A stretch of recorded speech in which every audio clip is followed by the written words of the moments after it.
Halo kawan-kawan, kembali lagi dengan saya Ardana PT. Nah, pada hari ini kita akan mereview tanaman tomat lagi kawan-kawan. Nah, tomatnya keadaannya seperti ini, seperti yang kawan-kawan lihat. Buahnya cukup menjanjikan, besar-besar juga. Ini tomat Serpo F1 kawan-kawan. Nah, kita hitung dalam satu gini ada berapa, dalam satu tangkai ini ada berapa buah? 1, 2, 3, 4, 5, 6, 7. Jadi dalam satu begini nih rata-rata ada 7 lah kita hitung. Nah, ini buahnya sudah cukup besar dan beberapa hari bisa dipanen. Nah, ini sampai ke atas buah semua ini kawan-kawan. Nah, itu dalam satu pohon ini diperkirakan bisa mencapai 2 kilo lebih, bahkan sampai 3 kilo. Ini sebenarnya tanaman tomat ini yang ditanam ini bukan di lahan baru, tapi ini lahan bekas atau dibilang lahan janda kawan-kawan. Nah, ini buahnya cukup tebal sekali. Memang pohonnya tidak terlalu tinggi. Karena begini kawan-kawan, sekarang ini musim hujan atau cuaca ekstrim, hampir setiap hari di sini hujan. Jadi di sini tidak melakukan pemupukan dengan pupuk kandang ataupun pengocoran yang terlalu banyak. Jadi pertumbuhannya dibuat sedemikian rupa atau perawatannya dengan maksud agar pertumbuhannya tidak terlalu subur. Karena begini kawan-kawan, kalau pertumbuhan tomat di musim hujan terlalu subur, maka terjadi seperti ini. Di sini akan terjadi busuk buah dan batangnya di sini bisa ada lingkaran hitam, dia akan membusuk. Tetapi kalau pertumbuhannya tidak terlalu subur, khususnya musim hujan, maka akan menjadi kekuatan bagi buah tomat itu sendiri, karena di sini menggunakan kalsium. Dan juga ini ada sedikit putih-putih ini kawan-kawan, mungkin bisa dilihat. Nah, ini adalah fungisida daripada Mancozeb dan merek dagangnya banyak seperti Ditain dan lain sebagainya. Dan tidak kalah penting obat yang dipakai adalah Sorpek. Jadi Sorpek ini adalah fungsinya mengatasi daripada embun bulu dan bercak daun. Nah, itu yang harus kita ketahui kawan-kawan, cara perawatan tomat. Dan ini jarak tanamnya ini kurang lebih 60 kawan-kawan. Batang tomat yang ini dengan yang ini, yang satunya ini 60. Nah, seperti ini kita lihat. Nah, tuh.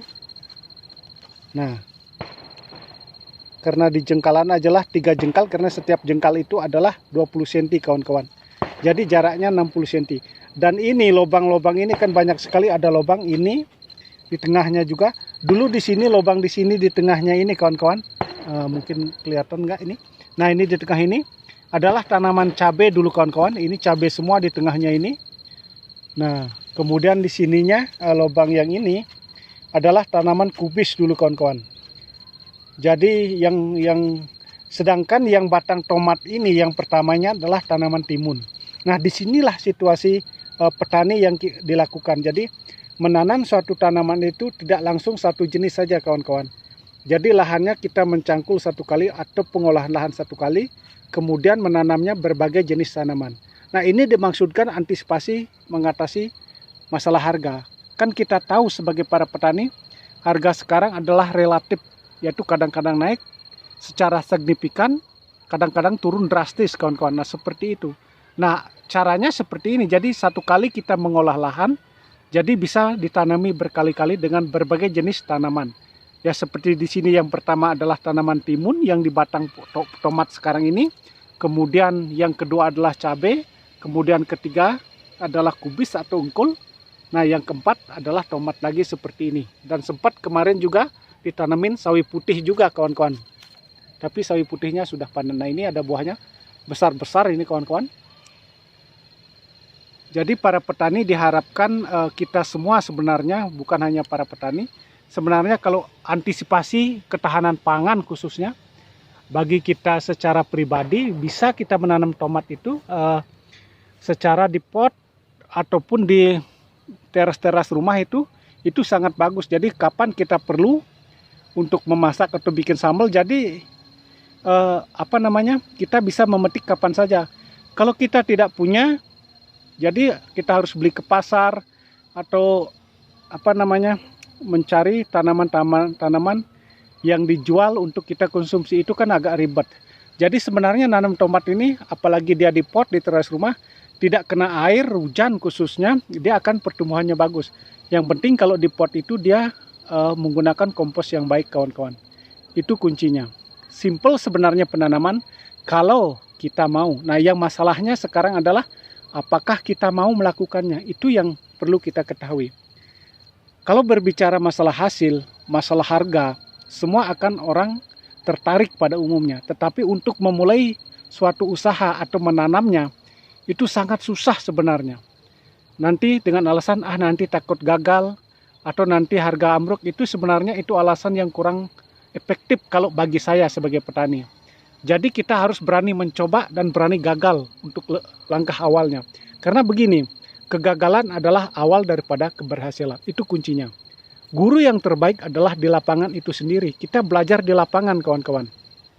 Dan juga mungkin banyak sekarang kan zaman internet, jadi kita bisa melihat YouTube ataupun informasi-informasi dari dunia lain. Tetapi yang pokoknya adalah kita mencobanya kawan-kawan. Kalau kita sudah berani mencobanya, pasti dijamin suatu saat kita akan tahu cara perawatan yang sebenarnya. Karena perawatan tanaman khususnya cabai, tomat, dan lain sebagainya, itu tergantung dari daerah kita masing-masing dan berdasarkan ketinggian tempat. Kalau daerah khususnya saya ini adalah 800 dari permukaan laut, bahkan lebih, sampai 900-an. Jadi penyakitnya khususnya embun bulu itu sangat keras sekali kawan-kawan. Begitu juga daerah dengan ketinggian 200 juga memerlukan perawatan yang berbeda-beda. Dan jenis tomatnya juga akan berbeda-beda atau merek dagangnya gitu kawan-kawan.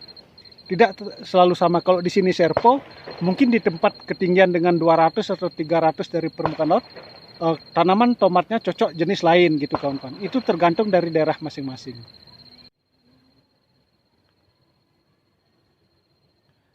Nah kawan-kawan, mari kita semua, baik itu petani maupun bukan petani, kita kembangkan tanaman untuk kebutuhan kita sendiri. Karena dengan kita menanam, kita akan menghasilkan sendiri. Itu sangat efektif untuk mengatasi masalah penghematan dana kawan-kawan. Nah sampai di sini dulu video yang saya buat. Semoga apa yang saya lakukan ini bermanfaat bagi kita semua. Mohon doa dan dukungannya agar channel Ardana PT ini dapat berkembang dengan baik. Sekian dari saya, terima kasih.